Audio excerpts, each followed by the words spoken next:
playing Charlotte's Bug, you're going to need Force Will. That's what you're going to need, Matt. He's playing as Dustin Klopping. He is playing Char Belcher. Both players here sitting at 4-0. And things could get a little bit difficult here for Hoey. You take a look at his main deck. How many Force Wills does he have hiding out there? Only 2. Okay. Some more on the sideboard, I assume. He's got the other 2 on the board. He's got 2 in the board, and he's got some Flusterstorms. All right, well, I wouldn't be surprised to see game 1 win here. Now, for Hoey, this is a big deal that he's actually on the play here, so he could probably start off with a discard spell to get an idea of what he's playing. So he's going to search on Underground, see, is it going to be Deathrite Shaman, or is it going to be a discard spell? I think that's the big thing here, because you see Klopping has kept his hand. Also, you don't know if Hoey has sat next to Dustin at all and say, I know exactly what you're playing, but he's going to find out right. No, he's not. I thought that was a Thoughtseize. I thought it was a Thoughtseize too. Now, one of the best lines of play you can do in this is Thoughtseize into him. Belcher isn't Storm, but it plays a lot like Storm, and this probably has some goblins in it. Let's see if he's going to go tick, tick, boom on this turn. He's got a land grant in his hand. I can't make out of it. I know he has a land grant and a Belcher. He also has a Desperate Ritual. All right, here we go. Chrome Mox, Simian Spirit Guide. That's step 1. Now the jig is up, by the way. Land grant, if you weren't sure. Yeah. He's going to show you a hand of Desperate Ritual. I believe that's double Seething Song, Elvish Spirit Guide, and the Belcher. So if he is 1 land Belcher, which he is, he just has a Taiga, that means land grant's going to give him a land. That's going to get the Taiga. 2 is going to be 3 from Desperate Ritual. 3 is going to be 5. 5 is going to be 7 from Double Seething Song. 7 minus 4, that's 3. For the Belcher. 3 is the activation cost. And here's the thing. You can't not go for it at this point. You kind of put your hands up and you said, this is what I got. This is how Belcher works. Let's do this. What are you going to do? Are you going to wait around for him to Turok to hit you? Yeah. For a Thoughtseize to hit you? Yep. Nope. It's showtime. Force o will or no? Well, we're gonna find out right now if Hoey has one. I don't think he does, and he can act like he does as much as he wants to, but hey, you're gonna go for this if you're the Belcher player. Here's a Seething Song. There's a Seething Song. That's 7 mana. Minus 4 is 3. And the Elvish Spirit Guide in hand is there in case a daze were to happen. I mean, of course, there's no daze in this deck, but Charlotte's Bug, no daze is hanging out there, but in case there were, he'd be able to pay for it. He says, activate this, target you. This is where you flip over the deck. There you go. There you go. And now Matt, you know, he gets the opportunity to look at it. Yep. Is there anything actually surprising in here from Dustin? Well, he's got some scritchy scratches on his deck list, so there were some changes at the last minute, but I don't see anything actually particularly surprising in here. That is my favorite part of watching a Belcher player go to work, is turning over the deck and saying, here it is, this is what I've got, and what he's got is good. His kill spells, in essence, are the 4 Belchers and the 4 Burning Wish. He does not run any main deck way to win that is not that. So there's no singleton main deck Storm card in there. All right, so unsurprisingly, I think, Hoey loses game number 1 there. I think it's a tough matchup for him, game 1, but I think things do get a little bit easier after board. I'll let you start there, because we already mentioned the 2 Forcibles in his sideboard to go along with the main. Anything else there, though? Absolutely. He has Thoughtseize ×2, so that he can go up. It looks like he does not have any Thoughtseizes in his main. Flusterstorm is an incredibly reasonable spell against a deck like Charbelcher, because in essence you can try to hit that last ritual. You think that's the important ritual, and then they might not be able to pay all of the mana that the Flusterstorm storm triggers are going to have, and then just the whole mana castle will collapse into the ocean. Arcane Laboratory, if you can make it up to 3 mana. Yeah, that's actually pretty real. You know? Deathrite actually lets you do that too. Yeah, turn 2. Turn 2, yeah. And the other cards, Nile Spellbomb, not so exciting. Whip Flare, not for this matchup. Notion Thief, not for this matchup. Dismember, well, if you're going to go real deep to kill that Tinder Wall. And everything else you've heard.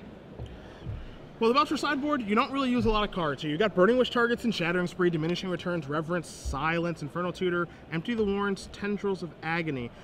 Sideboard cards that actually matter, cards that are actually kind of good against discard, but you don't have things, you have things that are good against reactive spells, like counter spells in Xantid Swarm and Guttural Response, but you don't have things that are good against proactive spells like Hymn to Torek and Thoughtseize. So yes, we see here that Dustin does have access again to 4 Xantid Swarms and 3 copies of Guttural Response, which are going to be good against Force of Will, but you can't afford to dilute your deck very much because you want to make sure that your deck is consistently doing what it's supposed to do.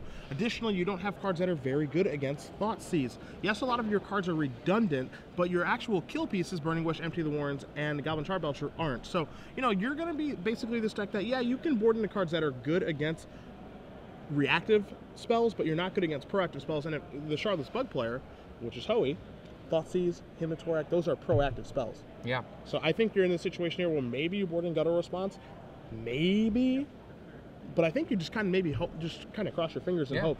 Well, I mean, at one of the Star City Games Legacy Open Series events, and I can't remember which one it was, but it was one this year. I remember I was being there with Matthias Hunt, and one of the players that made the finals was playing Charbelcher. He had never played the deck before that day, and he had a 0-card sideboard, a literal 0-card sideboard, because he was just like, you know, okay, buddy, I understand what you're telling me. I could sideboard this, sideboard that. I'm going to mess it up. How about we just run no sideboard cards, and we hope that that works out. And I like it. Yeah. You know, I don't hate it at all. I mean, Belcher sideboard, for the most part, doesn't get used very much. Again, you do have those swarms and those Guttural Responses, but those are against decks that have, like, heavy reactive spells, heavy counter magic.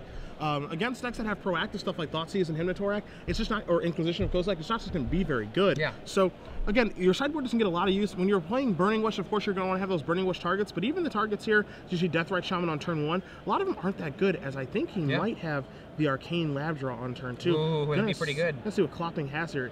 Gataxian Probe, little bit of info. Now, Hoey's hand, he's got a Brainstorm, a Hymn to Torak, a Whip Flare, a Baleful Strix, and a Bayou. So if Klopping is on the Charbelcher kill, it's game over. But if he's on the Empty the Warrens kill, which, if you do the math, there are 4 Burning Wishes, there are 3 Empty the Warrens, that's 7 versus 4 Belchers, then it's no good this game. And we see a storm counter has been put down. Oh boy. Now here's the other thing too. The land that was in Hoey's hand, what was that land? Forest. So he doesn't have a fetch land yet. So he doesn't have red mana yet for the Whip Flare. So that's actually kind of important. Now Brainstorm can get him there, obviously. And if you take a look at the fetch land count, I think he's got 8 hiding out in there. He's got 4 Verdants, he's got 3 Misties, he's got 2 Wastelands of work, and he's got 4 Deltas. So he's got a lot of ways to be able to get to red mana. But right now, as it stands, he does not have it. That Tinder Wall hanging out. Kind of perhaps a small inspiration for the Satyr Hedonist. Yeah. Rite of Flame. We're moving in. And he knows the coast is clear from that Gataxian Probe. So, you know, if he wants to move in, he certainly can. And so, I mean, it feels like to me that he has the Empty the Warrens in his hand or a Burning Wish, and you just got to keep going. Desperate Ritual. So this brings him up to 3 minus 2 is 1 up to 4. Charbelcher is one of those decks that, facing the right opponent, is one of the most devastating decks that you can play. Unfortunately, it also kind of has a big glass jaw. It doesn't like to see Force of Will, that's for sure. Now here's a Belcher, no mana floating. And he's got 2 cards left in his hand that they're not going to be able to be hymned yet. So basically the Belcher is here saying, hey, I'm ready to go off at a moment's notice. All right, you got that? Give me a second. Yeah, just give me a second. I need a way to generate some more mana. Now, here is a Brainstorm for Hoey. I don't think he saw any fetches. I think he found a Bayou. Am I wrong? Is there a Delta there? Yeah, I don't think he found a fetch. I think it was like double Deathrite Shaman and a Bayou. I think that's exactly what ended up happening. So Deathrite Shaman is just going to be a lone 1/2. And trust me, it's not a comfortable feeling staring a Belcher in the face. Here is another Deathrite Shaman going to attack from 1 and cross his fingers. And because all of the rituals in this deck are so redundant, it's going to take kind of a miracle for Klopping to miss here. Yeah, there's a Chrome Box. That works. Yikes. He's going to imprint Manamorphose. He's going to tap that 2 mana, break that Lotus Petal, cast a Pyretic Ritual. That's going to be 3 mana. Target you. Hoey doesn't die if the Taiga is near the top. 1, 2, 3, 4, 5, 6, 7, 8, 9. Done. That's it. That is it. Assuming that Dustin did not board in his forest, which we don't think that he did, there's the Taiga, and that is going to do it. So Dustin Klopping is going to win this match over Matt Hoey, 2-0. Goblin Charbelcher moving on. 5-0. Shardless Bug taking his first loss. Hoey is certainly going to be able to bounce back from this. He is a good enough player to do that, but for the Charbelcher player, A great start to the day. Yeah. Now, one of the reasons you might be asking yourself, hey, why doesn't Matt Hoey have more Forces of Will? Well, if you've been paying attention to Legacy for some time, the grindy matchups that we see in Legacy, Force of Will is not the best in a grind. Yeah. It's awesome when you're dealing with somebody that's shoving all in and saying, you got it? Yep.